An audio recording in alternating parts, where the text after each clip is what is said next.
It was a warm afternoon in the college courtyard. Desks were lined up under the open sky. The students sat quietly, flipping over their question papers. Before they could begin, Kaser stepped forward, stern as ever, his voice loud enough to echo across the courtyard. "I've caught over a dozen students cheating this month," he said. "But today I won't just take your paper." He held up a large white cardboard sign. Big black letters read, "I cheated." "If anyone is caught," he continued, "they will not be sent home. They will stand with this board in their hands until the exam ends, so everyone knows what they did." The courtyard fell silent. Everyone took him seriously. Everyone, except Nina. She had tucked tiny notes inside her sleeve. She thought she was smart. She thought she could outwit him. And midway through the test, while Kaser walked the far side, she quickly peeked at her hidden paper. But he turned at the perfect second, saw it, walked straight toward her. Nina looked up. "Caught." "Stand up," he said coldly. She scoffed. It was nothing, just one formula. He said nothing, just pulled the cardboard sign from under his arm. "You were warned." He placed the "I cheated" board in her hands. "Hold it, and stay standing." Nina's face turned red. "This is stupid. You can't make me do this." He looked at her calmly. "You already did this to yourself." The moment Nina grabbed the cardboard sign, something shifted in the courtyard. All pencils paused. Heads lifted, eyes turned. She tried to act indifferent at first, rolled her eyes, shifted her weight, whispered under her breath, "This is so dramatic." But as the seconds stretched into minutes, then reality hit her.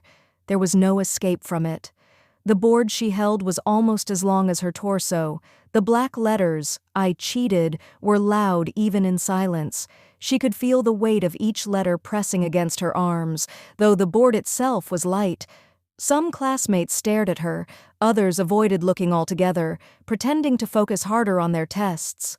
A few whispered, and she could tell their mouths formed her name. Her knees ached from standing, her hands grew tired from holding the board at chest height, and worse than all of that was the burning heat of being watched, not for being impressive, but for being exposed.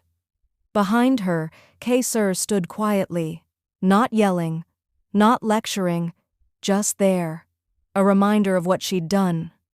Time passed slowly. Every minute felt like 10. Her cheeks burned, her throat tightened. She tried not to cry, not because she was strong, but because crying would mean surrender, and she was too proud for that. But deep inside, the real punishment had already begun, the regret. She had ignored the warning. She had thought she was smarter than the system. She had thought no one would catch her. Now, in front of 60 classmates, she stood with a scarlet board instead of a red mark on her paper. By the time the final whistle blew and papers were collected, no one clapped, no one laughed. There was only quiet. Sir stepped forward, took the board from her hands. Still, he said nothing. He didn't need to. Because in that silence, Nina had already learned everything she was supposed to. She walked away, eyes down, pride broken, and lesson carved deep. So she stood. For the next hour, every student passed glances, some with pity, some with judgment, but no one dared laugh, because they knew this could have been them. And Nina? She said nothing else, just stood, silent, humiliated, as the lesson sank in. When you ignore the warning, you choose the consequence. As she finally walked back toward the main building, it felt like the whole campus parted around her. Not physically, but socially.